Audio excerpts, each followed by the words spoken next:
a video which outlines our trip to the Porsche museums in Stuttgart and in Gmund.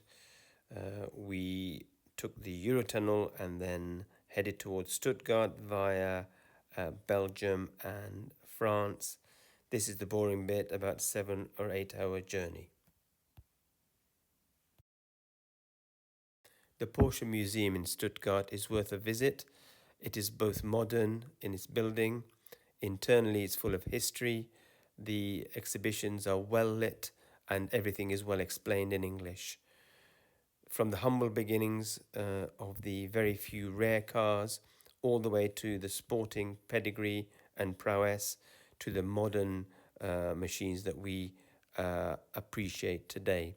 It is all detailed within this two-floor paradise for Porsche admirers.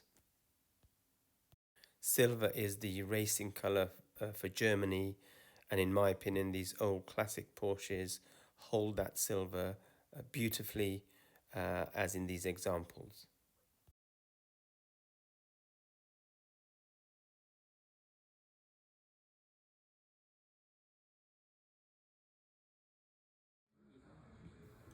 The Porsche Museum has a selection of trophies that the manufacturer has won in endurance racing, such as the Le Mans 24, but also straight line speeds and demanding circuits setting lap times.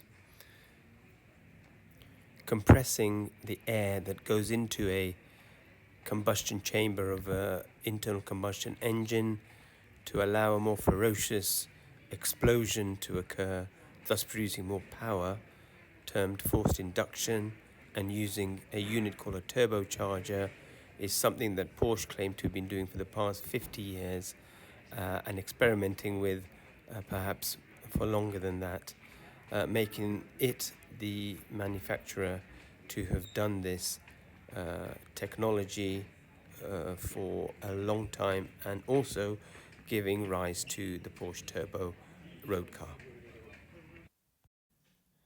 There is a cafe just before you leave the museum, behind which there is a workshop where they are actually working on customer cars.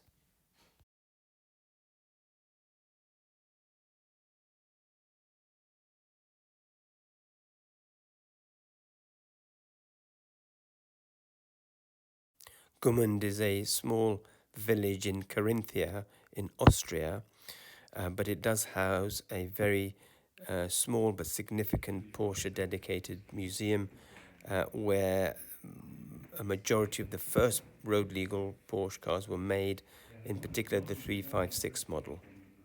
Although smaller than Stuttgart, it is more significant in my opinion. Which is the RAF colour. No, the blue one. The blue one or the green one? The green one. Oh yeah. That was that, isn't it? No. Returning from Austria to Germany, we decided to take the Grossglockner pass and then come through another route. This was dramatic and spectacular, quite foggy and challenging, with some slippery roads, but the views were worth it at the top. Tragically, the glacier is a tenth of the size it was 30 to 40 years ago, but nonetheless still worth seeing.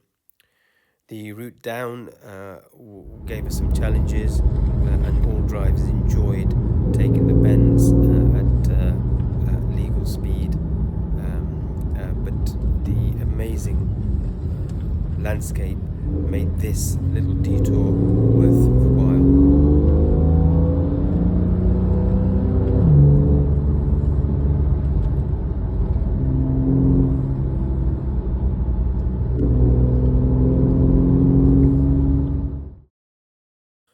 We decided to return to Belgium and England via the romantic route connecting the town of Fussen to the town of Wurzburg.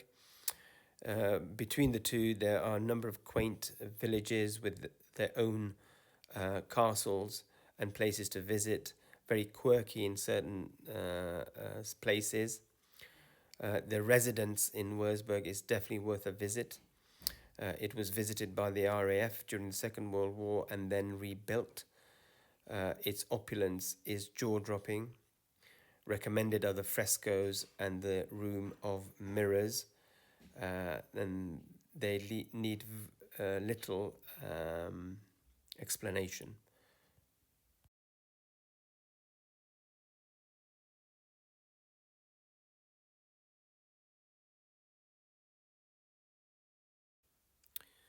We made our way back to the UK via Belgium again and stopped off at the Circuit du Spa Francorchamps. It was a Sunday, and there was a some form of racing. I think historical cars. There were plenty of Ford GTs going around the circuit with great speed and plenty of noise and rumble as they thundered through the circuit, occasionally passing one another.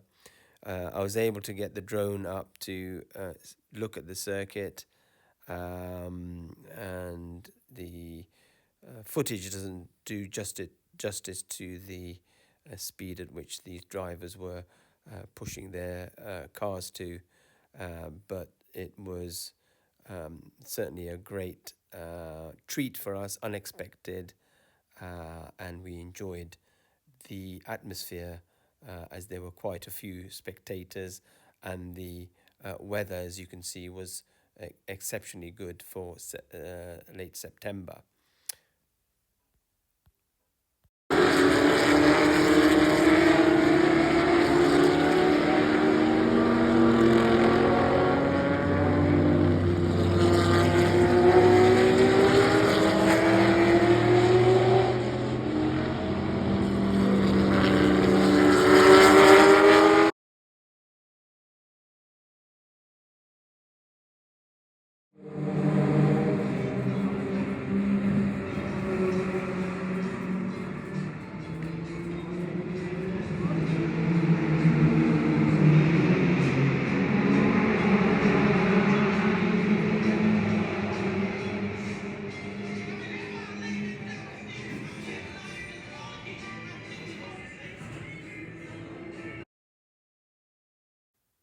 Hope you enjoyed this video as much as we enjoyed making it.